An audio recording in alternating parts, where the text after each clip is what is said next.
दोस्तों स्वागत है आप सभी का आपके अपने YouTube channel SS study material पर। आज जो हमारा वीडियो है वो विद्या गैस पेपर को एनालिसिस को लेकर के है। ठीक है, हम लोग आज विद्या गैस पेपर में जो भी क्वेश्चन आपका ईवीएस में दिया हुआ है, जो भी आपका एनवायरमेंटल स्टडीज का विद्या गैस पेपर में एमसीक्यूज क्वेश्चन दिया है उसको हम लोग देखेंगे। ठीक है, ये आपका सेमेस्टर 4 सेशन 23 से 27 का विद्या गैस पेपर है ईवीएस का, पर्यावरण अध्ययन या फिर एनवायरमेंटल स्टडीज इसको कहते हैं। तो चाहे आपका मेजर पेपर कुछ भी हो, चाहे आपने पॉलिटिकल साइंस रखा हो या फिर हिस्ट्री, ज्योग्राफी, ठीक है, कुछ भी आपने मेजर पेपर रख रखा हो, आपको बीएससी 2 में यही पढ़ना है, पर्यावरण अध्ययन। ठीक है, पर्यावरण अध्ययन को ही पढ़ना सभी स्टूडेंट के लिए कंपलसरी है, तो सभी को ये वीडियो देखना जरूरी है। चाहे आपका मेजर पेपर कुछ भी हो, तो सभी को ये वीडियो देखना जरूरी है ताकि वो भी अच्छे से पढ़ के जा सके। जिनके पास विद्या पेपर है उनके लिए बहुत बढ़िया बात है, आप लोग उसे पढ़ के जाइए, क्योंकि विद्या पेपर से बहुत सारा क्वेश्चन आपको मिलेगा। ठीक है, एग्जाम में आपका विद्या पेपर से बहुत सारा क्वेश्चन मिलने वाला है, और जिन्होंने अभी तक विद्या पेपर नहीं खरीदा है तो उनको खरीदने का अब जरूरत नहीं है। यहाँ पर हम आपको कंप्लीट बता दे रहे हैं क्या क्या क्वेश्चन इसमें दिया हुआ है। साथ में हम आपको ये भी बता देंगे कि कहाँ पर आपको इसका पीडीएफ मिलेगा और जाकर के आप वहां से डाउनलोड कर सकते हैं। तो ये हमारा क्या है, तो ये हमारा देख सकते हैं सिलेबस से कोर्स है। ठीक है, कोर्स कंटेंट जो भी आपको पढ़ना है, यहाँ से हम लोग का क्वेश्चन आंसर दिया हुआ है।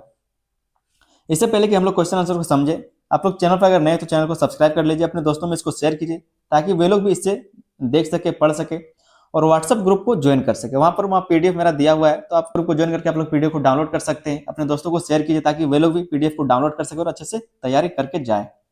पहला जो इसमें क्वेश्चन है वो है, पादप सूर्य के प्रकाश को उपयोग करते हैं। पादप जो है वो सूर्य के प्रकाश को क्यों उपयोग करता है? तो खाना बनाने के लिए, प्रकाश संश्लेषण के लिए। ठीक है, प्रकाश संश्लेषण के लिए। दूसरा जो इसमें क्वेश्चन दिया हुआ है, लिखा है कि जंतु जो दूसरे जंतुओं का भक्षण करते हैं, वैसा जंतु जो दूसरे जंतुओं का भक्षण करते हैं मतलब उसको खाते हैं, उसको क्या कहते हैं? मांसाहारी कहते हैं। ठीक है, तो इस तरह से कुछ क्वेश्चन दिया हुआ है इसमें। अगर पूरा हम कंप्लीट, इसमें 400 क्वेश्चन दिया हुआ, 400 से ज्यादा क्वेश्चन दिया हुआ, अगर 400 क्वेश्चन को हम यहाँ पे बताना शुरू करें तो 150 से 2 घंटा या फिर 3 घंटा भी लग सकता है। तो इतना टाइम आपके पास भी नहीं होगा, इतना टाइम बचा हुआ है। ठीक है, बहुत ही जल्द, कल ही आप लोग का एग्जाम है, तो तुरंत इसको देखिए, अपने दोस्तों में शेयर कीजिए और उनको भी बताइए कि व्हाट्सएप ग्रुप को वो लोग ज्वाइन करें और पीडीएफ को डाउनलोड कर ले। ठीक है, तीसरा जो क्वेश्चन इसमें दिया हुआ है वो है, पर्यावरण के जैविक घटक है। पर्यावरण का जैविक घटक कौन कौन है? शैवाल है, पेड़ है, बैक्टीरिया है या फिर उपरोक्त सभी? तो पर्यावरण के सभी घटक हैं, चाहे वो निर्जीव हो, जीवित हो, सभी पर्यावरण के घटक हैं। लेकिन यहाँ पर क्योंकि जैविक पूछा गया तो आपको जैविक घटक बताना है, तो शैवाल भी जैविक है, पेड़ भी जैविक है और बैक्टीरिया भी जैविक है, तो उपरोक्त सभी आपका आंसर हो जाएगा जो यहाँ पर लिखा हुआ है। चौथा जो क्वेश्चन है वो है, पर्यावरण के तत्वों के चक्रीकरण को कहते हैं। पर्यावरण के तत्वों के चक्रीकरण को क्या कहते हैं? जैव भू गर्भीय रासायनिक चक्र कहते हैं। जैव भू गर्भीय रासायनिक चक्र कहते हैं। अगर आपके पास ऑप्शन नहीं भी आता है तभी आप लिख सकते हैं, लेकिन आपका ऑप्शनल ही आएगा। ठीक है, इस जो आपका यूनिवर्सिटी का ऑफिशियल वेबसाइट उसमें इसी तरह से बताया गया है। पांचवा जो क्वेश्चन रहने वाला है वो आहार श्रृंखला में मनुष्य है। आहार श्रृंखला में मनुष्य क्या है? तो उपभोक्ता है। ठीक है, हम लोग उपभोग करने वाले हैं। छठा है, प्रदूषण को निम्न रूप में परिभाषित किया जा सकता है। प्रदूषण को निम्न रूप में परिभाषित किया जा सकता है, मतलब कह सकते हैं कि प्रदूषण क्या है, क्वेश्चन आ सकता है, या फिर प्रदूषण को किस रूप में परिभाषित किया जा सकता है। ठीक है, तो प्रदूषण को विषैले पदार्थों की उपस्थिति को ही प्रदूषण कहते हैं। जहां पर अवांछित या फिर अथवा विषैले पदार्थ होते हैं उसकी उपस्थिति को ही प्रदूषण कहा जाता है। ठीक है, सातवां क्वेश्चन है, सातवां जो हमारा क्वेश्चन है, ओजोन डे किस दिन को मनाया जाता है? तो 16 सितंबर को। ओजोन डे कब मनाया जाता है? तो 16 सितंबर को मनाया जाता है। आठवां नंबर क्वेश्चन है, भोपाल त्रासदी किस गैस के कारण हुआ था? जो भोपाल त्रासदी हुआ था, जहां पर बहुत सारे लोग जल के मर गए थे, वो किस गैस के कारण हुआ था? तो हुआ था हमारा मिथाइल गैस के हुआ था। ठीक है, ये मिथाइल आपका सही आंसर हो जाएगा। 9वां नंबर क्वेश्चन है कि किस पदार्थ से जल प्रदूषित होने पर मिनीमाता बीमारी होती है? किस पदार्थ से जल दूषित होने के बाद मिनीमाता बीमारी होता है? ठीक है, तो इसका आंसर क्या हो जाएगा आपका?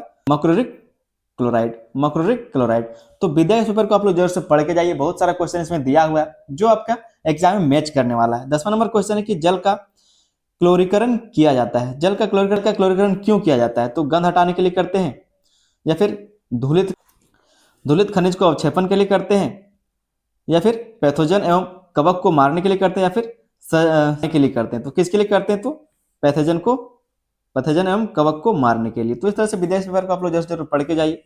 11 नंबर क्वेश्चन है कि बीओडी का अर्थ। बीओडी का अर्थ क्या होता है? ये आपको हम भी बताएंगे जब हम आपका सेट वाला क्वेश्चन हम देंगे आपको, तो वहां पर आपको पता चलेगा कि बीओडी होता क्या है। ठीक है, तो ये क्या सूचकांक है। ठीक है, सूचकांक है।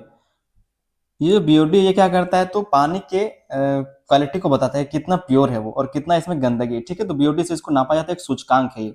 इसका मतलब क्या होता है? तो इसका मतलब होता है biochemical oxygen demand. Biochemical oxygen demand. ठीक है, यहाँ पर बायोटिक लिखा है तो एक ही बात है, बायोकेमिकल कह लीजिए फिर बायोटिक कह लीजिए, बायोकेमिकल ऑक्सीजन डिमांड।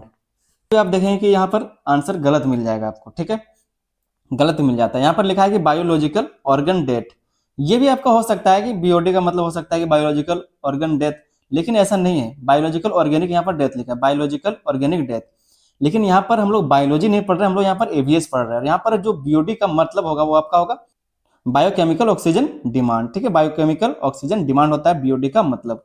तो इस चीज को आप लोग याद रखेंगे। थोड़ा सा यहाँ पर रॉन्ग भी हो सकता है, तो आपको थोड़ा सा मिला लेना है।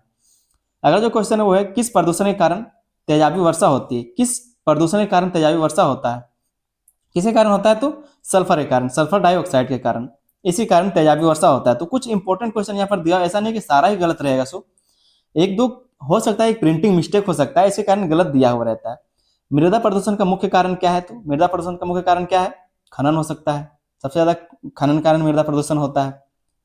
चौथा जो क्वेश्चन है ध्वनि प्रदूषण से क्या होता है, ध्वनि प्रदूषण से क्या होता है, तो 14 नंबर क्वेश्चन है कि ध्वनि प्रदूषण से होता है फैदम में डेसिबल। देखिए यहाँ पर क्या है, तो ऑप्शन ही गलत दे दिया है, ठीक है, क्वेश्चन कुछ और पूछा, ऑप्शन कुछ और दिया है, और आंसर दे दिया आपका बा, मतलब डेसिबल में इसको नापा जाता है। ध्वनि प्रदूषण किस में नापा जाता है, तो डेसिबल में नापा जाता है, ठीक है।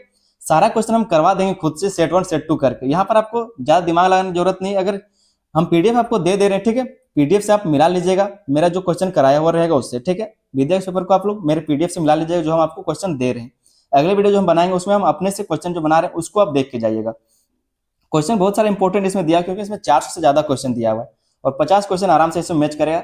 तो पढ़ के जाइए, और साथ में हम जो आपको बताएंगे वो भी आपको पढ़ के जाना है। तो पीडीएफ सीधा सीधा आप लोग देख लीजिए, क्योंकि बहुत सारा ऑप्शन इसमें गलत दिया हुआ है, और गलत पढ़ के जाने से कोई फायदा आप लोग को होने वाला नहीं है, ठीक है। बहुत सारा इसमें ऑप्शन जो है गलत दिया हुआ है, या फिर क्वेश्चन ही गलत पूछा गया। फिर भी अगर आप इसको डाउनलोड करना चाहते हो तो मेरे व्हाट्सएप ग्रुप में जाकर डाउनलोड कर सकते हो, वहीं पर हम पीडीएफ डाल दे रहे हैं।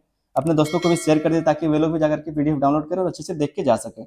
चलिए मिलते हैं अगले वीडियो में, तब तक के लिए धन्यवाद, जय हिंद।